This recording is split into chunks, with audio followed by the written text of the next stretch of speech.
नमस्कार मित्रांनो, मराठी माणूस प्रदीप. कालच्या अमित शहाने काल परवामध्ये काय ते संसदेमध्ये भाषण केलं आणि सगळ्या गोष्टी झाल्यानंतर इतका गदारोळ या काँग्रेसवाल्यांनी माजवला, इतका माजवला की जसं काय हे मोठे भक्तच आहेत. म्हणजे जसं काय हे जे करत होते आतापर्यंत आणि केलं ते ह्यांनीच केलं सगळं आणि बाकी हे सगळे येडे आहेत. आणि जे काही संविधानाची प्रत घेऊन नाचवतात म्हणजे त्या संविधानाचा अपमान करतात त्यांना असंही काही पडलेलं नाही. याच काँग्रेसच्या काळामध्ये कित्येकदा संविधान बदललं आहे, त्याच्यामुळे यांनी संविधानावरती बोलू नये. पण आधी ही भाषणाची क्लिप आहे का जी काँग्रेसकडून व्हायरल करण्यात आली अमित शहांच्या. अभी एक फैशन हो गया है, आंबेडकर आंबेडकर आंबेडकर आंबेडकर आंबेडकर आंबेडकर. इतना नाम अगर भगवान का लेते तो 7 जन्मों तक स्वर्ग मिल जाता. ही क्लिप ऐकल्यानंतर अनेक सगळे मला असं वाटतं दलित समाजाला सगळ्या उकसवण्याची ही गोष्ट या काँग्रेसकडून होते. कारण यांच्याकडे 5 वर्षात मुद्दा नाही. या महाराष्ट्रातले तर सोडूनच जाता, यांच्या राहिलेतच किती 50 पण सीटा आल्या नाहीत, त्यांच्या जागा आल्या नाहीत. आता मुद्दा काय म्हणून ते आपले राहुल गांधी तिकडे उकरून काहीतरी काढतात. म्हणजे जे राहुल गांधी ज्यांना माहिती देखील नाही या देशाचा इतिहास, या देशाच्या इतिहासाविषयी त्यांना काय पडलेलं नाही आहे, हेच राहुल गांधी सांगतायत की जीसस म्हणजे शांतता, ख्रिश्चन म्हणजे शांतता आणि हिंदू म्हणजे हिंसक. जीसस क्राइस्ट की इमेज में भी अभय मुद्रा, डराओ मत. और जीसस क्राइस्ट ने कहा कि अगर आपको कोई थप्पड़ मारता है तो दूसरा गाल दिखा दो. और जो लोग अपने आप को हिंदू कहते हैं वो 24 घंटा हिंसा हिंसा हिंसा, नफरत नफरत नफरत, असत्य सत्य असत्य. हे इटलीवरून आलेले की कुठून आलेले यांचा इतिहास पण यांना गांधी कुटुंबाला यांच्या माहिती नाही. हे सांगतायत की इथं आपला हिंदू हिंसक आहे, अहिंसेने सगळं मिळतं, गांधीजींच्या काठीने स्वातंत्र्य मिळालं. मग चंद्रशेखर आझाद असो, आमचे चापेकर बंधू असो, आमचे टिळक असो, आमचे भगतसिंग, राजगुरू, सुखदेव असोत, आमचे सावरकर असोत, या सगळ्या काय गोटे खेळत होते का? म्हणजे यांच्या कुठल्याने स्वातंत्र्य मिळालं नाही या देशाला, अहिंसेने मिळालं गांधीजींच्या काठीने. हे बरोबर आयत्या बिळावाले काठी घेऊन आणि अहिंसेचं करतात हे, आणि त्यांनी स्वातंत्र्य दिलं. मग इंग्रज सोडून गेले. अरे ज्या इंग्रजांना हे सगळी लोक नडली, ज्यांच्या गोळ्या घातल्या, ज्या सावरकरांनी यांना मारलं, या प्रत्येकीतल्या इंग्रजांना ठोकून टाकलं. आपले लहुजी वस्ताद घ्या, साळवे पायात खिळेबिळे ठोकलेत या इंग्रजांच्या. अरे हे आमचे खरे स्वातंत्र्यवीर, यांनी खरं स्वातंत्र्य दिलं. आमच्या शिक्षणाची उद्गाता ज्या या सगळ्यांच्या काळामध्ये आमच्या सावित्रीबाईंनी फुलेंनी केली ना, नाहीतर आज मदरशांमध्ये जाऊन तुम्हाला असं करत त्यांच्या आयती वाचाव्या लागल्या असतात. ते आमचे खरे स्वातंत्र्यवीर. गांधीजींनी काय केलं हे गांधीजी सांगतायत, गांधीजींच्या गोष्टी बाता ठोकतायत. हे ज्या गांधीजींनी फाळणी केली या देशाची, या देशाचे तुकडे केले, बाकी सगळीकडे इस्लामिक लोक ठेवली. आणि या भारतात सर्व धर्म समभाव पाहिजे बाबा. असं कसं चालेल? सर्व धर्म समभाव. आणि ज्या आज काही गोष्टी घडतायत ना धार्मिक, त्याचं कारण आणि त्याचं एकमेव मूळ म्हणजे गांधीजी आहेत. हे सांगतायत.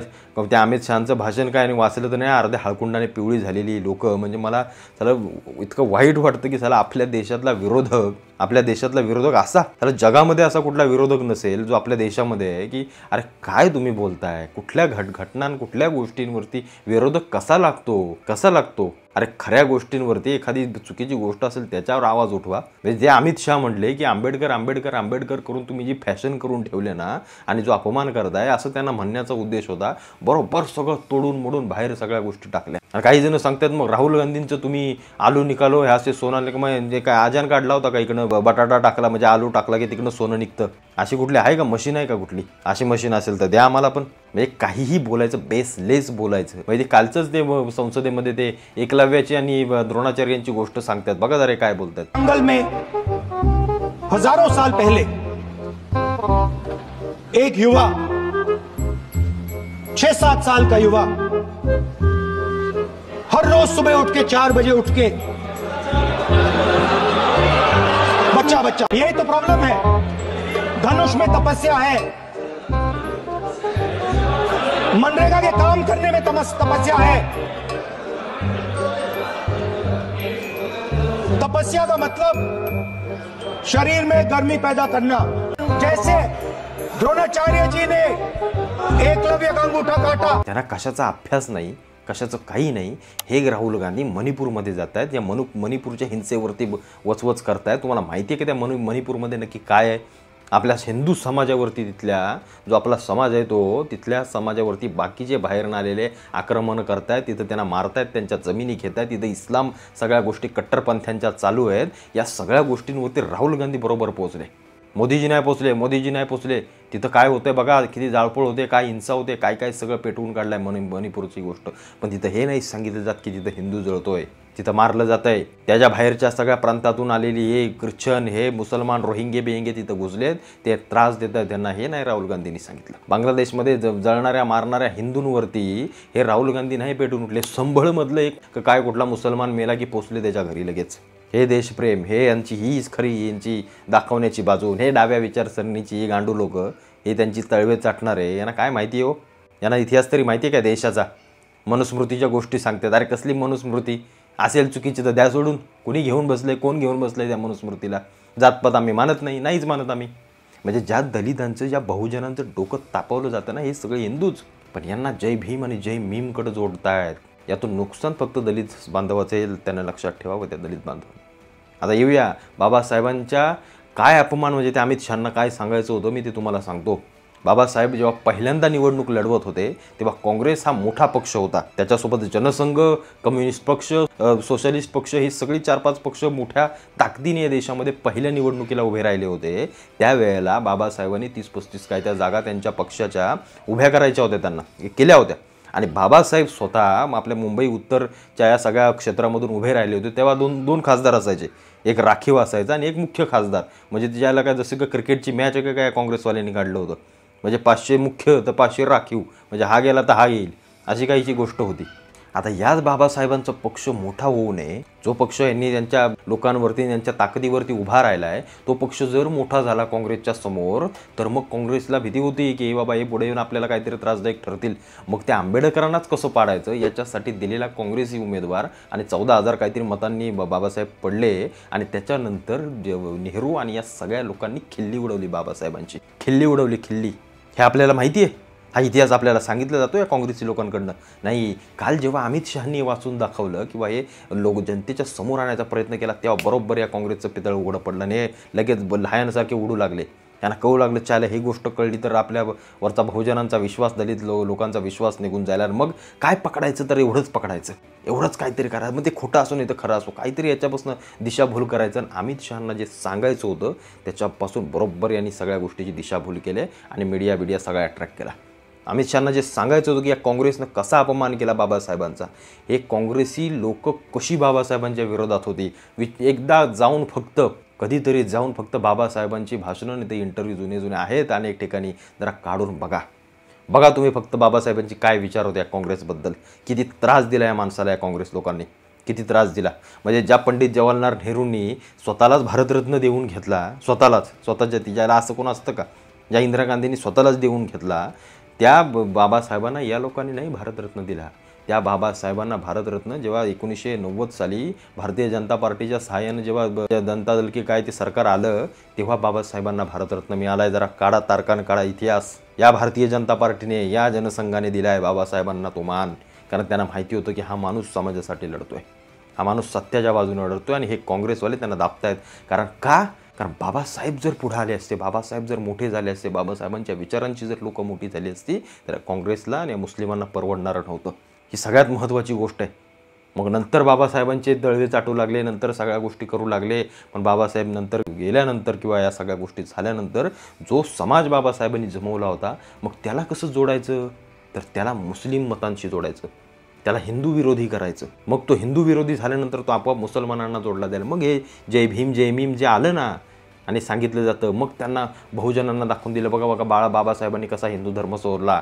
कशासाठी सोडला? कारण तिथं हिंदू त्रास देत होते, हिंदू सगळ्या गोष्टी करत होते.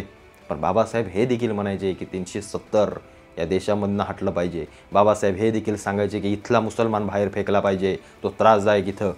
बाबासाहेबांनी हिंदू धर्म सोडण्याचं कारण म्हणजे त्यांना दाखवून द्यायचं होतं की जो काही हिंदू समाजातल्या काही विशिष्ट लोकांकडून अन्याय अत्याचार काही विशिष्ट जातींवरती केला जातो, हे मान्य केलं पाहिजे. आणि मी देखील हिंदू आहे पण ते मान्य करतो. काही विशिष्ट लोक, आजही गावखेड्यातले काही विशिष्ट लोक छोट्या मोठ्या खालच्या लोकांना त्रास देतात, ही सत्य परिस्थिती आहे. आणि याचं बाबा काय करायचं, याच्या विरुद्ध आवाज कसा उठवायचा, तर मग आपल्याला स्वतःपासून सुरुवात केली पाहिजे. म्हणून बाबासाहेबांनी स्वतः धर्मपरिवर्तन केलं. आणि ते काय कुठला इस्लाम धर्म नाही स्वीकारला त्यांनी. लक्षात ठेवा, हे जय भीम जय मीमवाल्यांनो लक्षात ठेवा. बाबासाहेबांनी शांततेचा मार्ग पत्कारला, जो आपल्या गौतम बुद्धांनी आपल्याला सांगितला आहे, तो शांततेचा मार्ग. त्याच बाबासाहेबांनी त्यांच्या संविधानावर श्रीरामांचा फोटो लावून आणि सांगितलं की हा हिंदू धर्म, हा सनातन धर्म, हा बौद्ध धर्म, हे सगळे शांततेने आणि चांगल्या मार्गाने जाणारी लोक आहेत. पण बाबासाहेबांचा विचार तिथंच या काँग्रेस लोकांनी मोडला आणि त्याचे सगळे खोटारडे हे असं जसं केलं ना तसं मोडून तोडून या लोकांच्या डोक्यामध्ये घातलं. आणि आज जी काही ही लोक सगळी त्रासून आणि जय भीम जय भीम करतायत, अत्यंत घातक आणि अत्यंत विचित्र गोष्ट आहे. म्हणजे या जय भीमांमध्ये म्हणजे जय भीम जे आहेत, जी लोक जय भीम म्हणतात, हे काही कट्टरवादी, काही दलित समाज चांगला आहे निश्चित, ही लोक या मुसलमानांच्या पोरांसोबत लग्न करतात पोरींचं. किती विचित्र गोष्ट ही. मला जेव्हा या गोष्टी समजतात त्यांच्या अंतर्गत म्हणजे ते अगदी गोमांस खाणं या सगळ्या गोष्टी ते मानतात. इतके भयंकर त्यांना ब्रेन वॉश करून टाकल्या मुसलमानांनी. हे बाबासाहेबांना निश्चित नसतं चाललं, निश्चित. म्हणजे हीच अर्धी दलित लोक गावखेड्यातली आजही आपल्या गावांच्या घराबिरामध्ये कुळदेव पुजतात त्यांचा. आणि बाहेर येऊन ह्या गोष्टी. काही जण निश्चित चांगलेत पण काही जण वाह्यात मार्गाला चाललेत, हे लक्षात ठेवा. अमित शहांनी त्यांचं पितळ उघडं पडायचं या सगळ्या गोष्टी केल्या. त्याच्यामुळे यांच्या बुडाला मिरच्या लागल्या. म्हणून म्हटलं नाही, या हरद्या हळकुंडार पिवळी झालेली लोक, यांचा काही उपयोग नाही यांचा या देशाच्या राजकारणामध्ये. यांच्या हातून काहीही चांगलं होऊ शकत नाही. आणि त्याच्यामुळं म्हणून यांचा तिळपापड उडतोय. आणि राहुल गांधीने म्हणावं जरा अभ्यास करा, अभ्यास फार कमी पडतोय. आणि जे काही मुख्य भाषण होतं अमित शहाचं थोडंसं तुम्हाला मी दाखवतो, ते बघा एकदा की नक्की त्यांना काय सांगायचं होतं. अभी एक फैशन हो गया है, आंबेडकर आंबेडकर आंबेडकर आंबेडकर आंबेडकर आंबेडकर. इतना नाम अगर भगवान का लेते तो 7 जन्मों तक स्वर्ग मिल जाता. अच्छी बात है ना. सुनिए तो, सुनिए ना, आप सुनिए ना, मैं बताता हूं. हमें तो आनंद है कि आंबेडकर का नाम लेते हैं. आंबेडकर का नाम अभी 100 बार ज्यादा लो, परंतु साथ में आंबेडकर जी के प्रति आपका भाव क्या है ये मैं बताता. मान्यवर, आंबेडकर जी को देश की पहली कैबिनेट से इस्तीफा क्यों दे दिया? आंबेडकर जी ने कई बार कहा कि अनुसूचित जातियों और जनजातियों से हुए व्यवहार से मैं असंतुष्ट हूं, सरकार की विदेश नीति से मैं असहमत और आर्टिकल 370 से मैं असहमत, इसलिए वो छोड़ना चाहते थे. उनको आश्वासन दिया गया, आश्वासन पूरा नहीं हुआ. उन्होंने इग्नोरेंस के चलते इस्तीफा दे दिया. और एक श्री BC रॉय ने पत्र लिखा कि आंबेडकर और राजाजी जैसे 2 महानुभाव मंत्रिमंडल छोड़ेंगे तो क्या होगा. तो नेहरू जी ने उनको जवाब में लिखा है, दादाजी के जाने से तो थोड़ा बहुत नुकसान होगा, आंबेडकर के जाने से मंत्रिमंडल कमजोर नहीं होता है. मान्यवर, ये विचार जो खड़गे जी कह रहे हैं ना, क्या आपत्ति है? जिसका विरोध करते हो उसका वोट के लिए नाम देना कितना उचित है? क्योंकि अब आंबेडकर जी को मानने वाले पर्याप्त संख्या में आ गए हैं, इसलिए आप आंबेडकर आंबेडकर कर रहे हो.